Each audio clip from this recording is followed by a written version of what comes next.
Willkommen! In diesem Video zeigen wir Ihnen, wie einfach die Verlängerung von Typewriter-Lizenzen für Ihre Schülerinnen und Schüler funktioniert.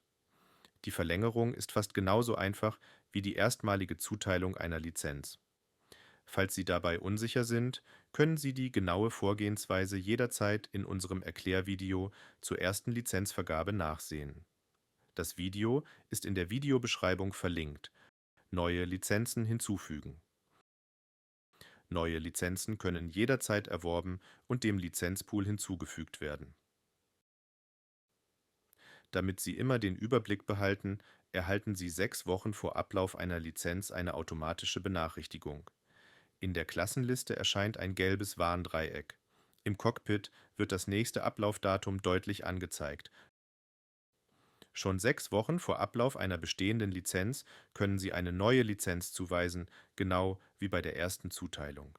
Das Beste daran: Die neue Lizenz startet erst, wenn die Lernenden nach Ablauf der alten Lizenz wieder mit dem Lernprogramm Typewriter arbeiten.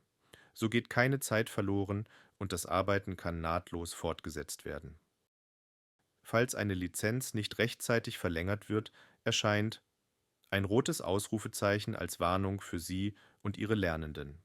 In der Lizenztabelle unter dem Menüpunkt Klassenliste bleiben alle Lizenzen sichtbar, sowohl aktive als auch abgelaufene. Noch Fragen? Falls Sie Unterstützung benötigen, hilft Ihnen unser Support-Team gerne weiter. Das war's. Viel Erfolg beim digitalen Schreiben.